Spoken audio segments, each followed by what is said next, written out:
Shalom Alekim, kita sampai pada materi berbangsa dan bertanah air. Tahukah Anda bahwa di pundak Anda, anakku, ada dua identitas yang melekat erat. Sebagai pengikut Kristus satu dan sebagai putra-putri Indonesia. Artinya Anda tidak hidup di ruang hampa. Kampus tempat Anda sekarang berada itu bukan sekedar tempat mengejar gelar, tapi kancah pembuktian iman di tengah bangsa. Nah, sering sekali muncul dilema anakku, bagaimana kita menyikapi pemerintah? Bagaimana menghadapi gesekan perbedaan? Nah, hari ini lewat materi ini kita akan menggali prinsip Alkitab tentang berbangsa agar Anda tidak hanya menjadi mahasiswa yang pintar secara akademik, tapi juga bijak secara etis dan nasionalis. Nah, pertanyaannya adalah kenapa Anda harus peduli pada bangsa? Dalam teologi Kristen, anakku, kita mengenal konsep kewarganegaraan ganda. Artinya Anda adalah warga kerajaan sorga, tapi Tuhan secara berdaulat menempatkan Anda di Indonesia dan itu tidak kebetulan. Nah, sebagaimana bangsa Israel di pembuangan diingatkan dalam Yeremia 29 ayat 7. Apa katanya? Usahakanlah kesejahteraan kota kemana kamu aku buang. Dan berdoalah untuk kota itu kepada Tuhan karena kesejahteraannya adalah kesejahteraanmu. Artinya Anda dipanggil untuk tanda kutip mengusahakan kesejahteraan kota di mana Anda ditempatkan. Jadi kalau misalnya Anda merasa aku dibuang nih ke Telkom nih, Telkom ini bukan kampus impianku tadinya, Anda punya tanggung jawab untuk memberkati atau menjadi berkat di Telkom University, mensejahterakan Telkom University. Nah, oke, kita juga di Alkitab menemukan bagaimana kita diajarkan untuk taat kepada pemerintah sebagai hamba Tuhan untuk ketertiban. Artinya kita dididik untuk memiliki sikap yang benar terhadap pemerintah. Roma 13 ayat 1. Tiap-tiap orang harus takluk kepada pemerintah yang di atasnya sebab tidak ada pemerintah yang tidak berasal dari Allah dan pemerintah-pemerintah yang ada ditetapkan oleh Allah. Nah, bagi mahasiswa, bagi kita semua ketaatan ini bukan ketaatan yang buta anakku. Anda menghormati institusi negara, misalkan dengan membayar pajak dan menaati hukum, tetapi Anda juga memiliki standar moral yang lebih tinggi, yaitu apa? Firman Tuhan. Maka kalau kebijakan negara bertentangan dengan keadilan Tuhan, Anda harus berdiri dalam kebenaran firman Tuhan mengatakan kita harus lebih taat atau lebih takut kepada Tuhan daripada kepada manusia. Nah, itu disebut dengan ketaatan yang kritis, menghormati otoritas, namun berani menyuarakan kebenaran. Nah, lalu bagaimana etika Kristen dalam keberagaman? Nah, Indonesia ini adalah laboratorium keberagaman. Etika Kristen memandang setiap anak bangsa apapun agamanya itu sebagai imago Dei, gambar Tuhan. Karena itu, toleransi kita bukan sekedar setuju untuk berbeda, tapi hospitalitas atau keramah tamahan yang aktif. Yesus mencontohkan hal itu ketika dia bercerita tentang orang Samaria yang murah hati. Ingat ya kisah itu anakku ya, bagaimana orang Samaria ini menolong tanpa bertanya, ini bangsa apa? Agamanya apa? Nah, Anda sebagai mahasiswa juga harus menjadi yang terdepan dalam merawat kebinekaan, menjadi jembatan di tengah polarisasi dan menunjukkan kasih yang melampaui sekat-sekat primordial. Nah, di tengah semangat muda, Anda juga harus waspada karena mahasiswa seperti Anda, orang-orang muda seperti Anda itu sering menjadi target radikalisme yang menawarkan fanatisme yang sempit. Bunda selalu katakan, nakku, beragama itu kita harus fanatik, tapi bukan fanatik yang negatif, bukan fanatik yang sempit seperti itu. Nah, jadi artinya kalau kita baca Alkitab, nakku, misalkan di 2 Timotius 1 ayat 7 di situ dikatakan Tuhan tidak memberi kita roh ketakutan atau kekacauan, melainkan roh yang membangkitkan kekuatan, kasih dan ketertiban. Maka kalau ada narasi yang mengajarkan kebencian terhadap sesama anak bangsa atas nama agama, sudah jelas nakku ya, hati-hati ya, itu tidak berasal dari Tuhan. Radikalisme dilawan bukan dengan kebencian serupa, bukan, tapi dengan hikmat intelektual dan kasih yang radikal. Ujilah setiap pemikiran dengan standar apa? Firman Tuhan. Standarnya apa? Kasih Kristus. Nah, lalu bagaimana prakteknya, Bunda? Nah, nasionalisme Kristen bukan berarti kita harus masuk politik praktis, meskipun itu mulia. Itu mulai dari misalnya Anda memilih untuk tidak menyebarkan hoax, tidak korupsi waktu dalam tugas, Anda menghargai dosen dan menjadi teladan dalam integritas di kampus. Jadilah mahasiswa yang berprestasi, anakku, bukan untuk menjadi sombong, tapi agar posisi dan ilmu Anda itu bisa dipakai untuk membela mereka yang terpinggirkan di bangsa ini. IPK yang tinggi, pahami anak ya, IPK yang tinggi dan karakter yang suci, sesungguhnya itu adalah kombinasi ya, kombinasi yang sangat keren untuk membangun bangsa. Nah, pahami nakku, Indonesia ini tidak butuh lebih banyak orang pintar tapi egois. Indonesia butuh mahasiswa yang hatinya terbakar oleh kasih Kristus dan cintanya pada tanah air. Maka jadilah 100% Kristen dan 100% Indonesia yang berbakti. Keren ya kalau Anda bisa seperti itu ya. Oke. Nah, sekarang kita akan melihat ya bagaimana kita menyikapi pemerintah, bagaimana kita berdiri menjadi hamba Tuhan di tengah-tengah pemerintah. Nah, mungkin Anda pernah merasa bimbang saat melihat kebijakan pemerintah yang rasanya kok nggak adil ya gitu. Nah, di satu sisi Anda diajarkan untuk menjadi warga negara yang penurut, tetapi di sisi yang lain nurani Anda sebagai mahasiswa itu bergejolak. Nah, kita akan juga pahami bagaimana etika Kristen menolong Anda untuk menyikapi kekuasaan atau bersikap kepada pemerintah. Nah, jadi artinya ketika kita dituntun oleh Alkitab untuk bisa menghormati atau tunduk kepada pemerintah, itu tidak berarti kita bungkam, bukan. Tapi sebaliknya kita bisa menjadi kritis ya. Ya, kritis artinya nggak asal-asal memberontak, nggak asal-asal demo tanpa dasar yang benar, itu ya. Nah, kita coba membaca Roma 13 ayat 1. Tiap-tiap orang harus takluk kepada pemerintah yang di atasnya, karena tidak ada pemerintah yang tidak berasal dari Allah. Dan pemerintah-pemerintah yang ada itu ditetapkan oleh Allah. Jadi nggak ada yang kebetulan dalam kehidupan kita anak-anak Tuhan. Tapi sebagai mahasiswa, Anda perlu memahami secara mendalam. Tuhan memang menetapkan pemerintah itu sebagai hamba Tuhan untuk menertibkan kejahatan dan mengusahakan keadilan. Tetapi Bunda katakan sekali lagi, ketaatan Anda kepada pemerintah bukan ketaatan yang buta. Anda taat karena Anda menghormati Tuhan dan Tuhan itu adalah Tuhan yang teratur. Maka lewat pemerintah kita diajak juga untuk menghormati tatanan sosial, menjadi orang-orang yang teratur. Tapi ada dialektika di sini.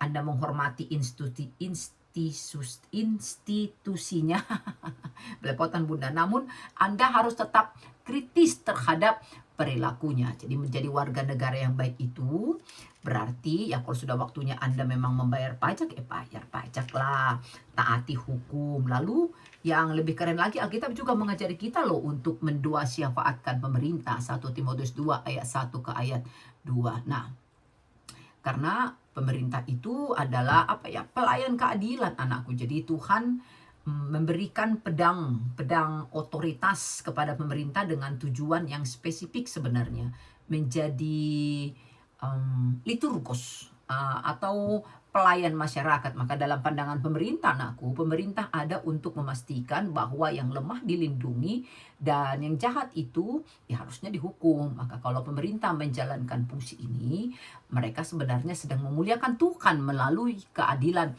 sosial. Nah, sebagai mahasiswa, sebagai warga negara, adalah tugas kita untuk mendukung fungsi pelayanan ini. Ketaatan kita adalah wujud rasa syukur kita karena Tuhan lewat pemerintah memelihara ketertiban dunia ini. Oke? Nah, pernah nggak pemerintah gagal, Bunda? Ya pernah lah. Sejarah mencatat kalau pemerintah pun bisa gagal. Ada kalanya hamba Tuhan ini berubah menjadi otoriter atau korup. Nah, disinilah etika Kristen menantang kita. Alkitab tidak pernah mengajarkan ketaatan mutlak kepada manusia. Jika memerintahkan sesuatu yang secara eksplisit melanggar perintah Tuhan, seperti misalkan melegalkan ketidakadilan atau menindas martabat manusia, maka prinsip kita jelas, anakku. Kita harus lebih taat kepada Tuhan daripada kepada manusia. Kita taat selama pemerintah berada di koridor mandatnya. Di luar itu mah kita harus kritis. Nah, maka sebagai mahasiswa, Anda itu dipanggil menjadi sumber kenabian, prophetic voice. Artinya Anda berdiri di tengah masyarakat untuk mengingatkan pemerintah jika mereka melenceng dari mandat keadilan. Anda mengkritik bukan karena Anda benci bangsa ini atau benci pemerintah, bukan. Tapi justru karena Anda mengasihi bangsa ini dan ingin pemerintahnya tetap setia pada tujuan yang Tuhan tetapkan sejak semula. Nah, makanya kalau mahasiswa mengkritik ya harusnya berbasis data dong, penuh hikmat dan tidak provokatif, melainkan konstruktif untuk kebaikan bersama. Jadi hubungan Anda dengan pemerintah adalah hubungan yang aktif dan bertanggung jawab. Kita ya diarahkan, dididik melalui Alkitab untuk bagaimana mendoakan pemerintah supaya mereka diberi hikmat. Dan Anda sebagai mahasiswa menaati aturan sebagai bentuk kesaksian iman. Namun, Anda tetap harus menjaga kemerdekaan Anda berpikir supaya Anda tetap bisa kritis. Maka jadilah warga negara yang teladan. Nggak cuma taunya menuntut hak, tapi juga memahami bahwa kontribusi terkecil kita itu dalam mentaati hukum misalkan itu adalah bagian dari ibadah kita kepada Tuhan. Kerennya Alkitab kita ya, mengajari kita soal bagaimana sampai sedetil-detil itu. Nah, pernah nggak Anda merasa risih atau canggung ketika berada di tengah-tengah yang berbeda iman? Atau mungkin pernahkah Anda merasa bahwa berteman dengan yang berbeda itu adalah ancaman bagi Anda, akan melunturkan atau menggoyahkan iman Anda? Jadi Bunda kan bilang tadi, Indonesia ini laboratorium keberagaman yang sengaja Tuhan desain ya. Namun sering sekali kita itu terjebak dalam toleransi yang pasif, yaitu sekedar tidak mengganggu. Gue nggak mengganggu kalau gue nggak diganggu, begitu. Nah, jadi etika Kristen anakku memanggil kita lebih jauh. Jadi nggak diam, toleransi kita itu nggak diam, tapi menuju hospitalitas.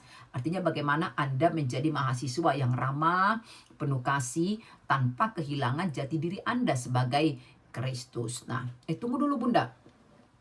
By the way, apa sih perbedaan toleransi dan hospitalitas? Nah, toleransi itu nakku seringkali diartikan hanya saya membiarkanmu ada selama kau tidak menggangguku. Nah, itu kita pahami toleransi seperti itu. Padahal ini adalah sebuah sikap yang dingin. Nah, etika Kristen mengajarkan hospitalitas atau keramah tamahan kepada yang berbeda. Jadi hospitalitas itu berasal dari kata filosenos,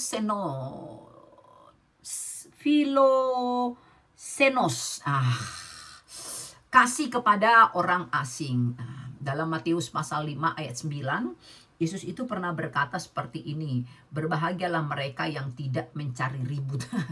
Berbahagialah mereka yang membawa damai. Jadi membawa damai itu adalah tindakan aktif, bukan sekedar diam. Nah, kenapa sih kita harus ramah kepada mereka yang berbeda iman, Bunda? Kenapa sih? Nah, karena seperti Bunda bilang tadi, nakku, manusia adalah imago Dei atau gambarnya Tuhan. Jadi saat Anda memandang teman Anda yang beragama lain itu, Anda harus melihatnya sebagai mahakarya Tuhan yang layak dicintai tanpa syarat.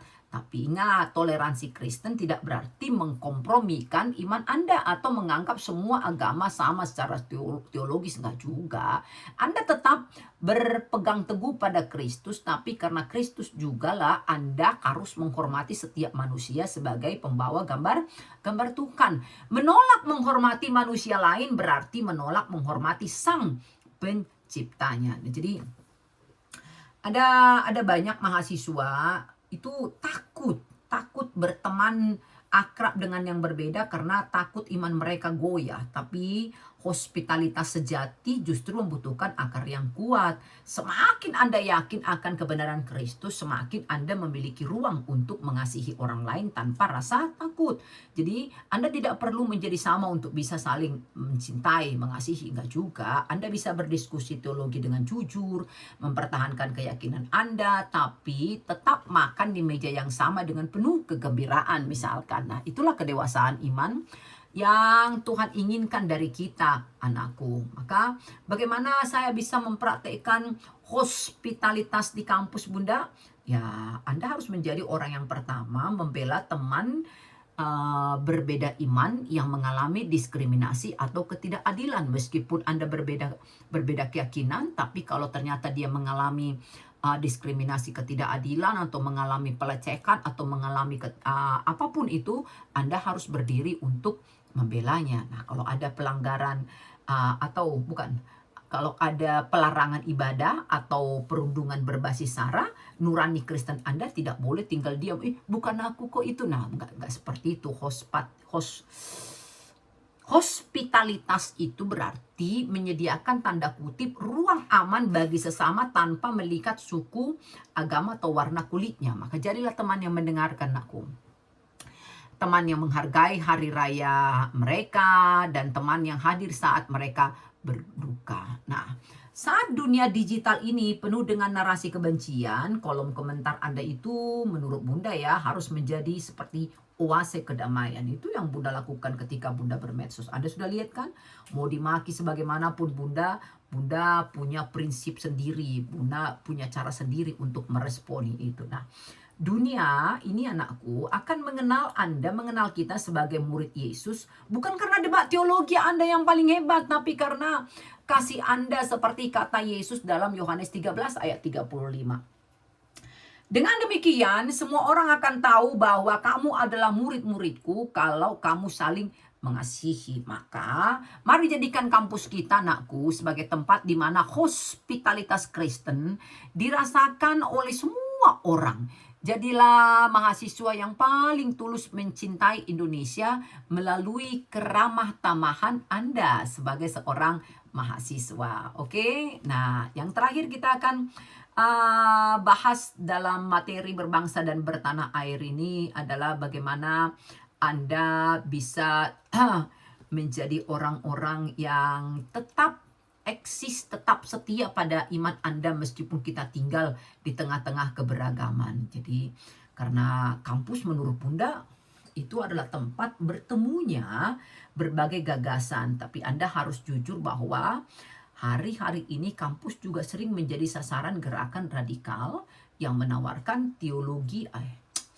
ideologi kebencian dan eksklusivisme. Mereka datang biasanya dengan narasi yang terlihat heroik tapi seringkali berujung pada perpecahan. Nah, sebagai mahasiswa Kristen, pertanyaan Bunda, bagaimana Anda menyikapi tanpa harus terjatuh dalam ketakutan yang berlebihan? Bagaimana sih caranya? Nah, pertama, ya anakku, ingat pesan Rasul Paulus dalam 2 Timotius 1 ayat 7. Apa dikatakan di sana? Sebab Allah memberikan kita bukan roh ketakutan, melainkan roh yang membangkitkan kekuatan, kasih, dan ketertiban. Nah, ini adalah kunci, anakku. Radikalisme itu sering sekali mengeksploitasi ketakutan dan kemarahan. Tapi Roh Kudus memberikan kita tanda kutip ketertiban atau akal budi yang sehat. Jadi kalau sebuah gerakan membuat Anda merasa takut, membuat Anda menjadi gelisah atau membenci mereka yang berbeda, berhenti dulu sejenak. Itu adalah sinyal bahwa ada yang salah dengan pondasi ideologi tersebut. Oke? Nah, Yang kedua, pahami akar radikalisme itu anakku. Radikalisme itu biasanya lahir dari pemikiran yang sempit dan hati yang pahit. Sering sekali tuh dimulai dari rasa haus akan keadilan, namun diarahkan ke jalan yang salah. Mereka menawarkan identitas baru yang memisahkan Anda itu dari tanda kutip dunia yang jahat. Nah, sebagai mahasiswa, Anda harus jeli melihat polanya. Kalau ada satu kelompok mulai mengisolasi Anda dari keluarga, dari teman-teman berbeda agama, bahkan dari gereja Anda, waspadalah. Tuhan kita itu adalah kasih, dan kasih tidak pernah memisahkan kita dari tanggung jawab sosial dan kasih kita kepada manusia. Nah, yang ketiga, ujilah segala sesuatu. Sikap Anda itu harus jelas. Tolak segala bentuk narasi yang merendahkan martabat manusia. Tuhan memberikan Anda akal budi bukan untuk disimpan sayang, tapi untuk menguji setiap doktrin. Jangan biarkan Anda itu terpapar fanatisme sempit. Gunakan hikmat intelektual Anda. Tanyakan seperti ini. Apakah ajaran ini membawa damai sejahtera?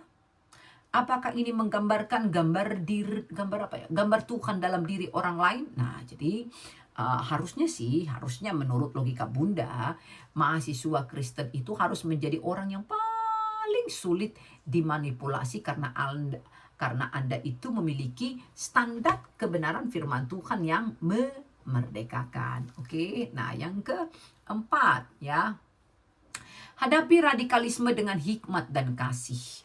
Kasih itu menurut Bunda adalah seperti antivirus.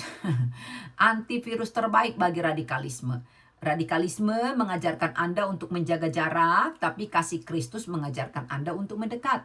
Jika sebuah gerakan menjauhkan Anda dari kasih kepada sesama, no, itu bukan dari Tuhan. Maka jadilah mahasiswa yang aktif membangun jembatan persahabatan lintas iman di kampus. Semakin luas pergaulan Anda dan semakin dalam kasih Anda, semakin sulit benih-benih radikalisme tumbuh di hati Anda. Ingat ya nak, tugas Anda menjaga kampus kita supaya tetap menjadi tempat yang aman bagi semua orang untuk bertumbuh. Jangan pernah biarkan fanatisme memisahkan Anda dari keluarga dan dari bangsa yang Anda cintai. Berdirilah teguh sebagai seorang mahasiswa yang cerdas dan penuh kasih. Dengan demikian, Anda tidak hanya menyelamatkan iman Anda sendiri, anakku, tapi juga menjaga masa depan bangsa ini dari kehancuran ideologi kebencian. Merdeka! NKRI harga mati.